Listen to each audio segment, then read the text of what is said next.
Arnab Goswami ji, Republic media network के सभी साथी, देश विदेश में रिपब्लिक टीवी के सभी दर्शक,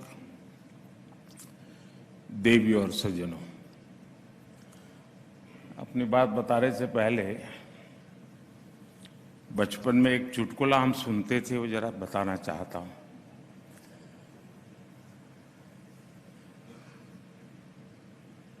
एक प्रोफेसर थे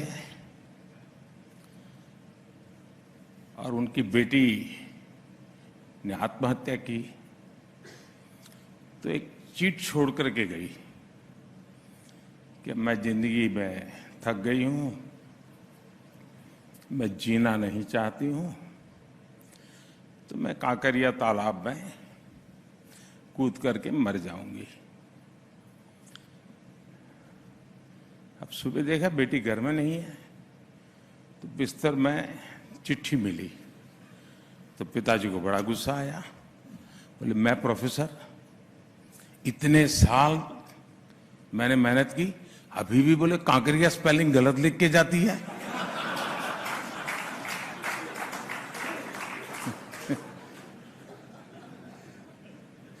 मुझे खुशी है कि अर्नब बढ़िया हिंदी बोलने लगे हैं।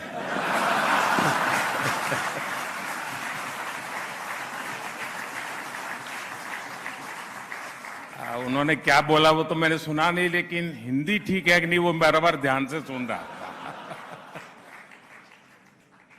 और शायद मुंबई में रहने के कारण आप हिंदी बराबर सीख लिए।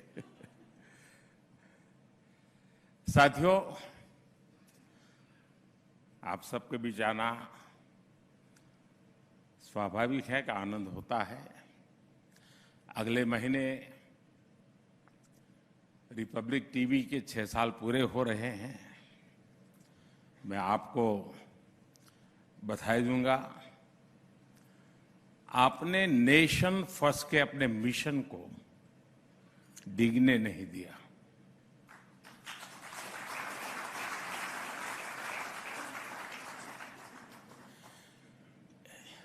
हर प्रकार के रोड़े रुकावटों के बावजूद आप डटे रहे। कभी अर्नब का गला खराब हुआ, कभी कुछ लोग अर्नब के गले पड़ गए,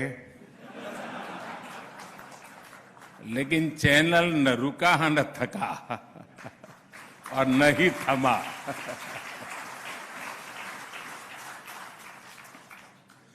साथियों, 2019 में जब मैं रिपब्लिक समिट में आया था,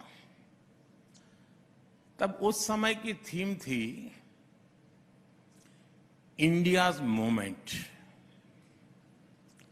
और इस थीम की पृष्ठभूमि में देश की जनता से मिला जनादेश था। अनेकों दशकों बाद भारत की जनता ने लगातार दूसरी बार प्रचंड बहुमत वाली स्थिर सरकार बनाई थी। देश को ये विश्वास हो गया था कि इंडियाज मूवमेंट आ गया है। आज 4 वर्ष बाद आपकी समिट की थीम है टाइम ऑफ ट्रांसफॉर्मेशन, यानी जिस ट्रांसफॉर्मेशन का विश्वास था वो अब जमीन पे दिख रहा है। साथियों, आज देश में जो बदलाव आ रहा है उसकी दिशा क्या है, इसको मापने का एक तरीका है अर्थव्यवस्था के विकास और विस्तार की गति। भारत को $1 ट्रिलियन की अर्थव्यवस्था बनने में लगभग 60 साल लगे, 60 इयर्स। 2014 तक हम लोग किसी तरह $2 ट्रिलियन के मार्क तक पहुंच पाए थे। यानी 7 दशक में $2 ट्रिलियन की अर्थव्यवस्था। लेकिन आज हमारी सरकार के 9 वर्ष बाद भारत आज लगभग $3.5 ट्रिलियन इकोनॉमी वाला देश है।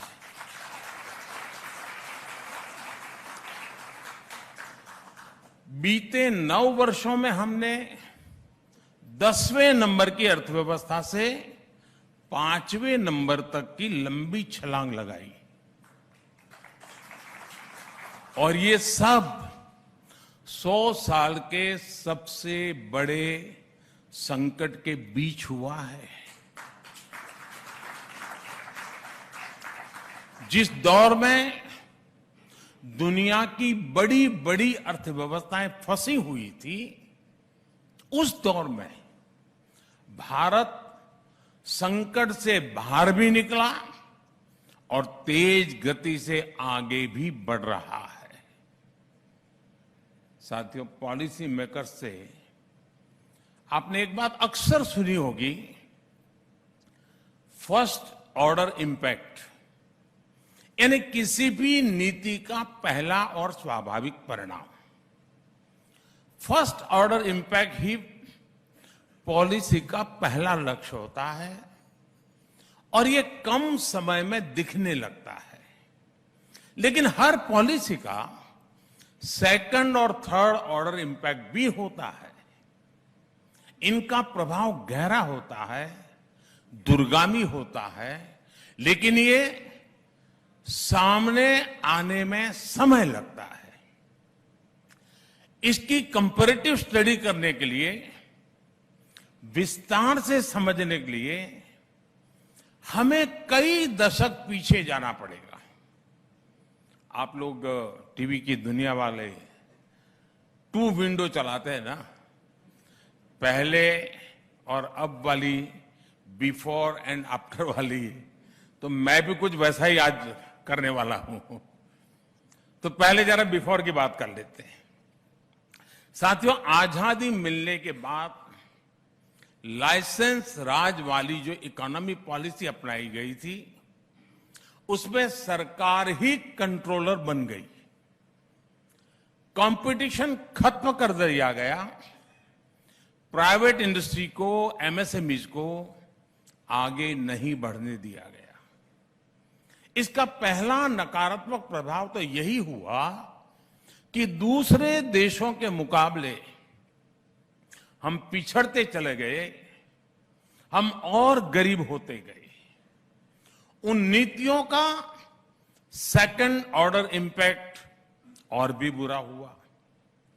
भारत की कंजम्पशन ग्रोथ दुनिया के मुकाबले बहुत कम रह गई। इसकी वजह से मैन्युफैक्चरिंग सेक्टर कमजोर हुआ और हमने इन्वेस्टमेंट के मौके गंवा दिए। इसका तीसरा प्रभाव यह हुआ कि भारत में इनोवेशन का माहौल ही नहीं बन सका। ऐसे में न ज्यादा इनोवेटिव एंटरप्राइज बने और ना ही ज्यादा प्राइवेट जॉब्स क्रिएट हुई। युवा सिर्फ और सिर्फ सरकारी नौकरी के भरोसे रहने लगे। देश की कई प्रतिभाओं ने तब काम का माहौल ना देखकर देश छोड़ने तक का फैसला कर लिया। ये सब उन्हीं सरकारी नीतियों का थर्ड ऑर्डर इंपैक्ट था। उन नीतियों के इंपैक्ट ने देश के इनोवेशन, हार्डवर्क और एंटरप्राइज की क्षमता को कुचल दिया। साथियों, अब जो मैं बताने जा रहा हूं वो जानकर रिपब्लिक टीवी के दर्शकों को भी जरूर अच्छा लगेगा। 2014 के बाद हमारी सरकार ने जो भी पॉलिसी बनाई है उसमें न केवल इनिशियल बेनिफिट्स का ध्यान रखा गया, बल्कि सेकंड और थर्ड ऑर्डर इफेक्ट को भी प्राथमिकता दी गई। आपको याद होगा 2019 में इसी रिपब्लिक समिट में मैंने कहा था कि पीएम आवास योजना के तहत हमने 5 साल में 1.5 करोड़ परिवारों को घर दिया है। अब यह आंकड़ा बढ़कर 3.25 करोड़ से ज्यादा हो चुका है। इनमें से ज्यादातर घर, उसका मालिकाना हक हमारी माताओं बहनों के नाम पर है। और आप जानते हैं आज एक एक घर लाखों की कीमत का बनता है, यानी करोड़ों गरीब बहनें, मैं आज बड़े संतोष से कहता हूं, लखपति दीदी बनी है।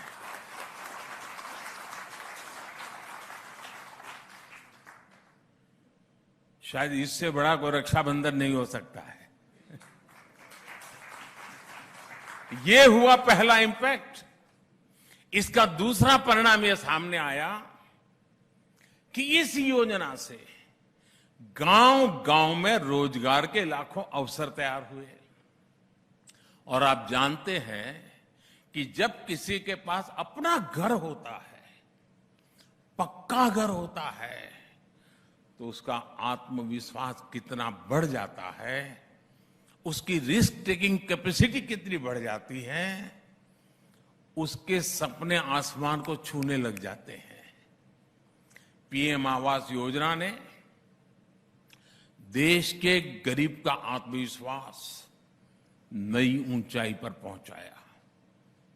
साथियों, कुछ दिन पहले ही मुद्रा योजना के 8 वर्ष पूरे हुए हैं।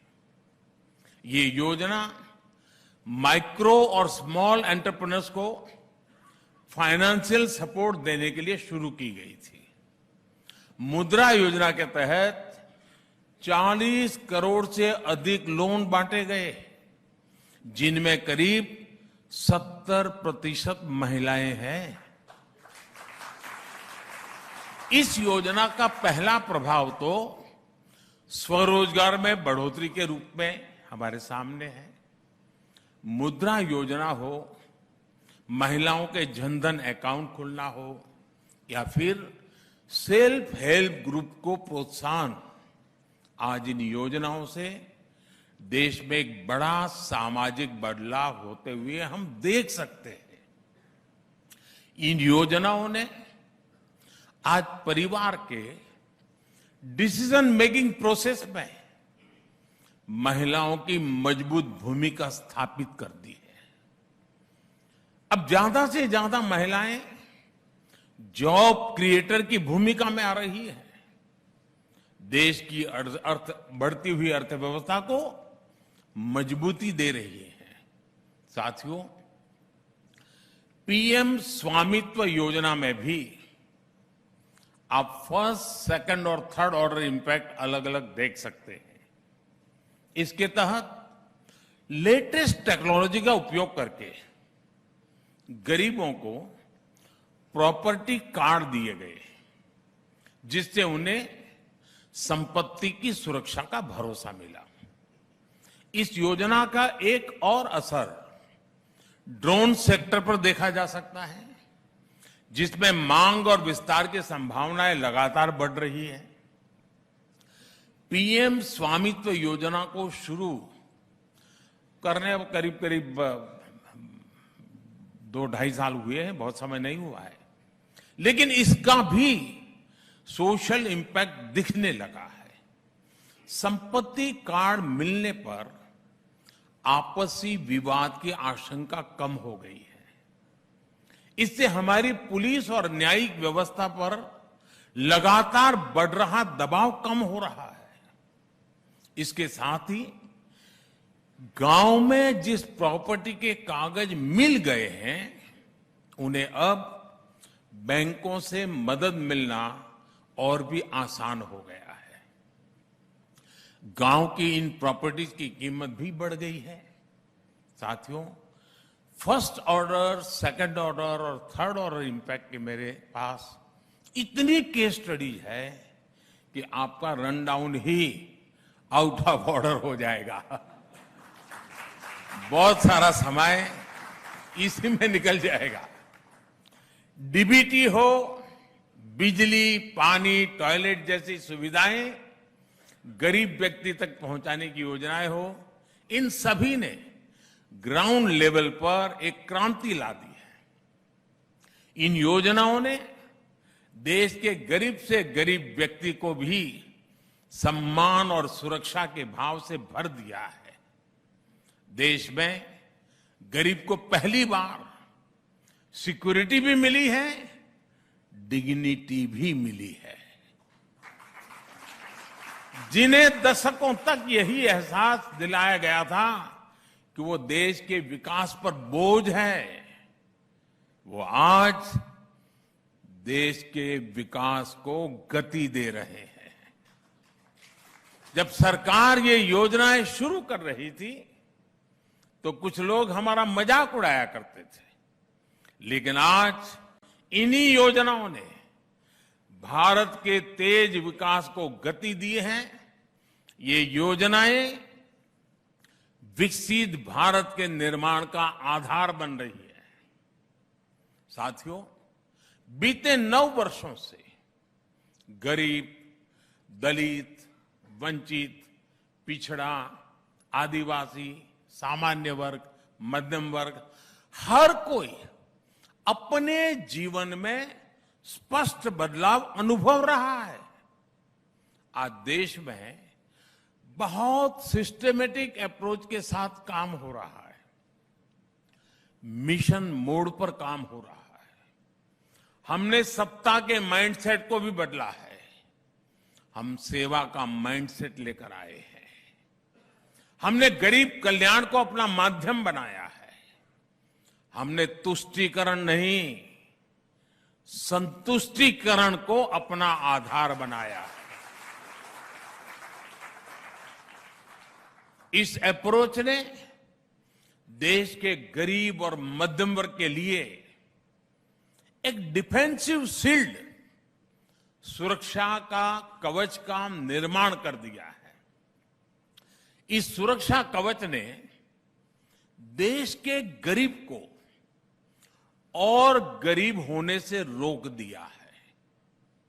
आप में से बहुत कम लोगों को पता होगा कि आयुष्मान योजना ने देश के गरीबों के 80,000 करोड़ रुपए खर्च होने से बचाए हैं। जो गरीब के जेब से जाने वाला था, अगर ये योजना न होती तो इतने ही पैसे गरीब को अपनी जेब से खर्च करने पड़ते। सोचिए, हमने कितने ही गरीबों को और गरीब होने से बचा लिया है। संकट के समय काम आने वाली ये अकेली योजना नहीं है, बल्कि सस्ती दवाइयां, मुफ्त टीकाकरण, मुफ्त dialysis, accident insurance, life insurance की सुविधा भी पहली बार करोड़ों परिवारों को मिली है। पीएम गरीब कल्याण अन्न योजना देश की एक बहुत बड़ी आबादी के लिए एक और प्रोटेक्टिव शील्ड है। इस योजना ने कोरोना के संकट काल में किसी गरीब को भूखे नहीं सोने दिया। आज सरकार 4 लाख करोड़ रुपए सरकार इसी अन्न योजना पर खर्च कर रही है। चाहे वो one nation one ration card हो या फिर जेम ट्रिनिटी, ये सभी प्रोटेक्टिव शील्ड का ही हिस्सा है। आज गरीब से गरीब को भरोसा मिला है कि जो उसके हक का है वो उसे जरूर मिलेगा। और मैं मानता हूं यही सच्चे अर्थ में सामाजिक न्याय है। ऐसी कितनी ही योजना है, इनका बहुत बड़ा असर भारत से गरीबी को कम करने में हुआ है। आपने कुछ समय पहले आईएमएफ का एक रिपोर्ट आया जो है, एक वर्किंग पेपर, शायद आपने जरूर देखा होगा। ये रिपोर्ट बताती है कि ऐसी योजनाओं के कारण महामारी के बावजूद भारत में एक्सट्रीम पॉवर्टी खत्म होने की कगार पर है। और यही तो ट्रांसफॉर्मेशन और क्या होता है साथियों? आप याद होगा, मैंने संसद में मनरेगा को कांग्रेस सरकार की विफलताओं के स्मारक के रूप में पहचान दी थी उसकी। 2014 से पहले मनरेगा को लेकर कितनी शिकायतें रहती थी। तब सरकार ने एक स्टडी कराई थी।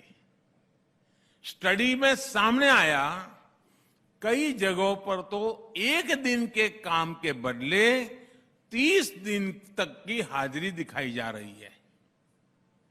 यानी पैसा कोई और हजम कर रहा था। इसमें किसका नुकसान हो रहा था? गरीब का, मजदूर का। आज भी अगर आप गांवों में जाएंगे और पूछेंगे कि 2014 से पहले मनरेगा में कौन सा प्रोजेक्ट बना है जो आज काम आ रहा है, तो आपको ज्यादा कुछ हाथ नहीं लगेगा। पहले मनरेगा पर जो धनराशि खर्च भी हो भी रही थी, उसमें परमानेंट एसेट डेवलपमेंट का काम बहुत ही कम होता था। हमने स्थिति को भी बदला। हमने मनरेगा का बजट बढ़ाया, ट्रांसपेरेंसी भी बढ़ाई। हमने पैसा सीधे बैंक अकाउंट में भेजना शुरू किया और गांव के लिए रिसोर्स भी बनाए। 2014 के बाद मनरेगा के तहत गरीबों के पक्के घर भी बने, कुएं, बावड़ियां, नहरें, पशुओं के शेड, ऐसे लाखों काम हुए हैं। आज अधिकतर मनरेगा पेमेंट्स 15 दिन में ही क्लियर हो जाती है। अब करीब 90% से अधिक मनरेगा मजदूरों के आधार कार्ड लिंक हो चुके हैं। इससे जॉब कार्ड में फर्जीवाड़ा कम हुआ है। और मैं आपको एक और आंकड़ा दूंगा, मनरेगा में फर्जीवाड़ा रुकने की वजह से 40,000 करोड़ रुपए गलत हाथों में जाने से बचे हैं। अब मनरेगा का पैसा उस गरीब मजदूर के पास जा रहा है जो मेहनत करता है, जो अपना पसीना बहाता है। गरीब के साथ हो रहे उस अन्याय को भी हमारी सरकार ने समाप्त कर दिया है। साथियों, ट्रांसफॉर्मेशन की ये यात्रा जितनी समकालीन है उतनी ही फ्यूचरिस्टिक भी है। हम आने वाले अनेक दशकों की तैयारी आज कर रहे हैं। अतीत में जो भी टेक्नोलॉजी आई वो कई दशकों या सालों के बाद भारत पहुंची। पिछले 9 वर्षों में भारत ने इस ट्रेंड को भी बदला है। भारत ने 3 काम एक साथ शुरू किए। एक तो हमने टेक्नोलॉजी से जुड़े सेक्टर्स को सरकार के कंट्रोल से मुक्त कर दिया। दूसरा, हमने भारत की जरूरत के मुताबिक भारत में ही टेक्नोलॉजी विकसित करने पर जोर दिया। तीसरा, हमने फ्यूचर की टेक्नोलॉजी के लिए रिसर्च एंड डेवलपमेंट पर मिशन मोड अप्रोच अपनाई। आज आप देख रहे हैं कि देश में किस तरह और कितनी तेजी से 5G का रोल आउट हुआ है। हम दुनिया में सबसे तेज गति से आगे बढ़े हैं। 5G को लेकर भारत ने जो तेजी दिखाई है, जिस तरह अपनी खुद की टेक्नोलॉजी विकसित की है, उसकी पूरी दुनिया में चर्चा हो रही है। साथियों, कोरोना काल में वैक्सीन का विषय भी कोई भूल नहीं सकता। जो पुरानी सोच और अप्रोच वाले लोग थे, वो कह रहे थे कि मेड इन इंडिया वैक्सीन की जरूरत क्या है, दूसरे देश बना ही रहे हैं, वो एक ना एक दिन हमें भी वैक्सीन दे ही देंगे। लेकिन संकट की घड़ी में भारत ने आत्मनिर्भरता का रास्ता चुना और परिणाम हमारे सामने हैं।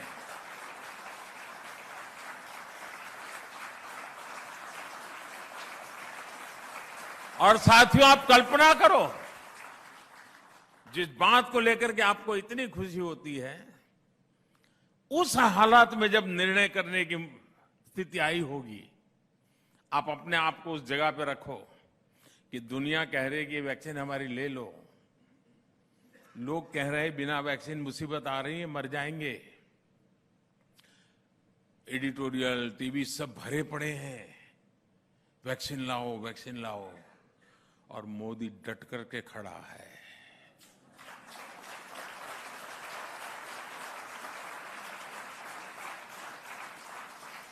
बहुत बड़ा पॉलिटिकल कैपिटल मैंने रिस्क पे लगाया था दोस्तों,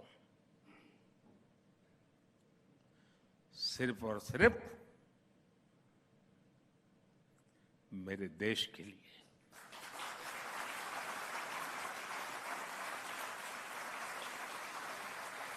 वरना मैं भी, अरे खजाना है, खाली करो, है ले आओ, एक बार लगा दो, अखबार में एडवर्टाइजमेंट दे दो, काम चल जाएगा। लेकिन हमने वो रास्ता नहीं चुना दोस्तों। हमने बहुत ही कम समय में दुनिया की श्रेष्ठ और प्रभावी वैक्सीन तैयार की। हमने तेज गति से दुनिया का सबसे बड़ा, सबसे सफल वैक्सीन अभियान चलाया।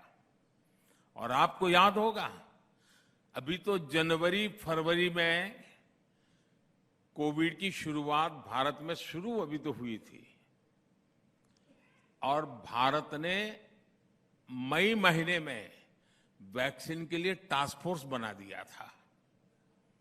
इतना एडवांस में सोच करके काम किया है। और यही वो भी समय था जब कुछ लोग मेड इन इंडिया वैक्सीन को नकारने में जुटे थे। न जाने कैसे कैसे शब्द प्रयोग किए थे, पता नहीं किसका दबाव था,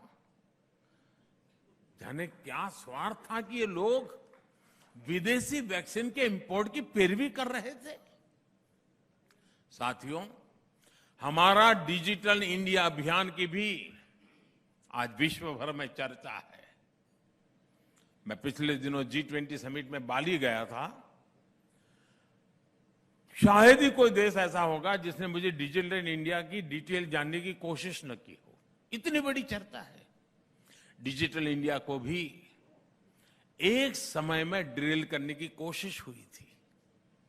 पहले देश को डाटा बनाम आटा की डिबेट में उलझाया गया, और ये टीवी वालों को तो बजा मर जाता है, दो शब्द डाल देते हैं, डाटा चाहिए आटा चाहिए। जनधन, आधार, मोबाइल की ट्रिनिटी को रोकने के लिए इन्होंने संसद से लेकर कोर्ट तक क्या क्या प्रपंच नहीं किए। 2016 में जब मैं देशवासियों को कहता था कि आपके बैंक को आपकी उंगली पर लाकर मैं खड़ा कर दूंगा, आपकी उंगली पर आपकी बैंक होगी, तो ये लोग मेरा मजाक उड़ाते थे। कुछ छद्म बुद्धिजीवी तब पूछते थे, मोदी जी बताइए, गरीब आलू टमाटर डिजिटली कैसे खरीदेगा? अच्छा, यही लोग बाद में क्या बोलते हैं, अरे गरीब के नसीब में आलू टमाटर होता कहां है? ये ऐसे ही लोग हैं जी।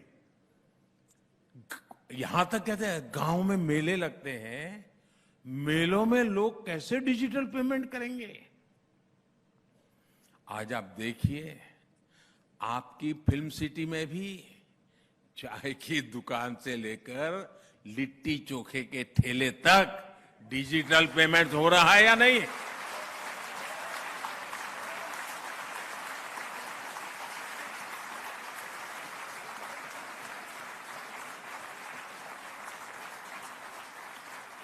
आज भारत उन देशों में है जहां डिजिटल पेमेंट्स सबसे ज्यादा हो रहा है दुनिया की तुलना में। साथियों, आप लोग सोचते होंगे कि आखिर ऐसा क्यों है कि सरकार इतना काम कर रही है, जमीन पर लोगों को उसका लाभ भी मिल रहा है, फिर भी कुछ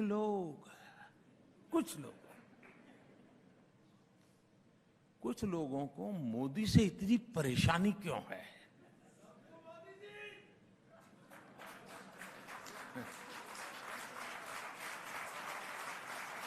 अब इसके बाद मीडिया वालों का समय शुरू होता है।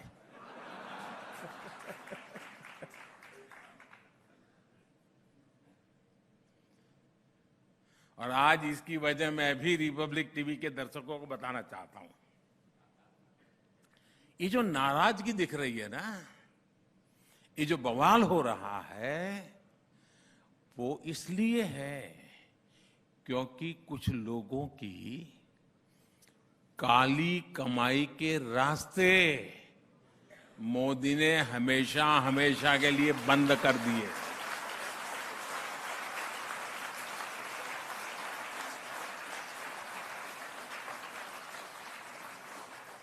अब भ्रष्टाचार के खिलाफ लड़ाई में आधी अधूरी आइसोलेटेड अप्रोच नहीं है, अब एक इंटीग्रेटेड इंस्टीट्यूशनलाइज अप्रोच है।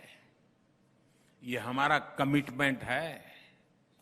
अब आप बताइए, जिसकी काली कमाई रुकेगी वो मुझे पानी पी पी कर गाली देगा कि नहीं देगा?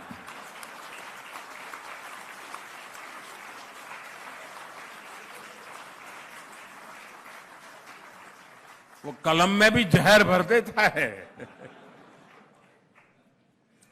आप ये जानकर हैरान रह जाएंगे कि जेम ट्रिनिटी, उसकी वजह से सरकारी स्कीम्स के करीब 10 करोड़, आंकड़ा कम नहीं है साहब, 10 करोड़ फर्जी लाभार्थी बाहर हो गए हैं।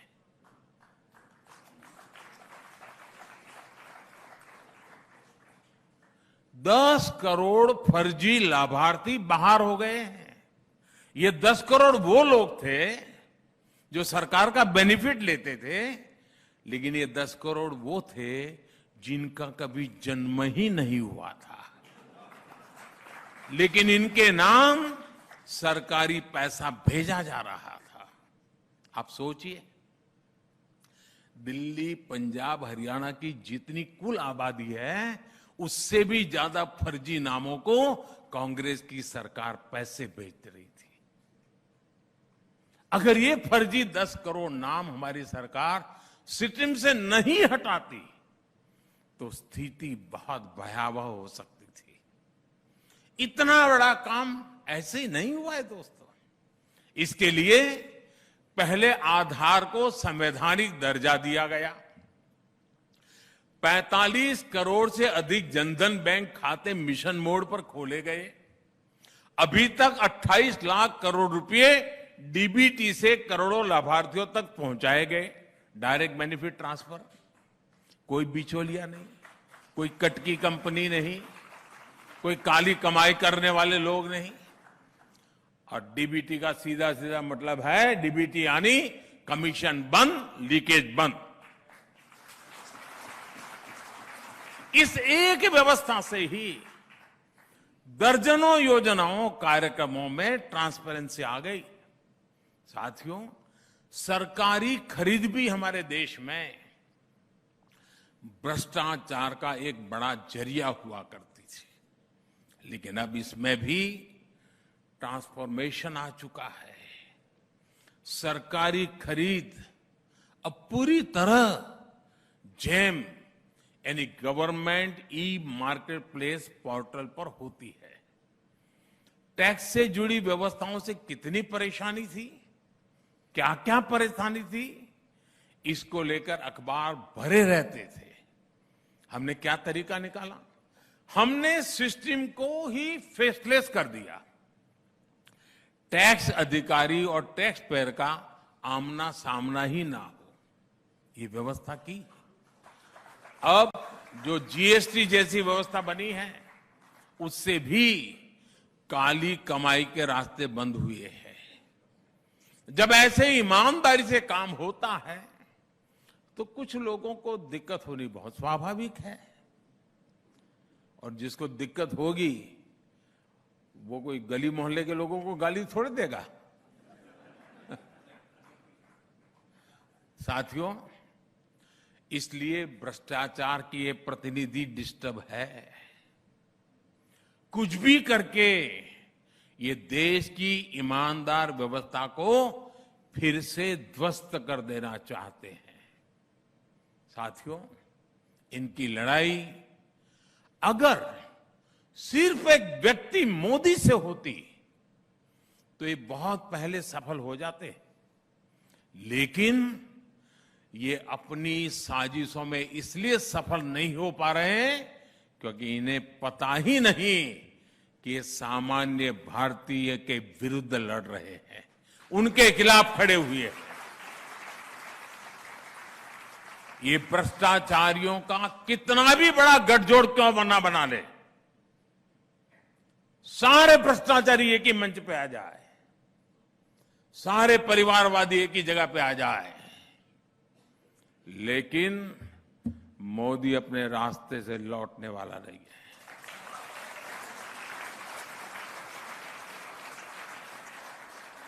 भ्रष्टाचार और परिवारवाद के खिलाफ मेरी लड़ाई जारी रहेगी दोस्तों, और मैं देश को इन चीजों से मुक्त कराने के लिए प्रण लेकर के निकला हुआ इंसान हूं। मुझे आपके आशीर्वाद चाहिए।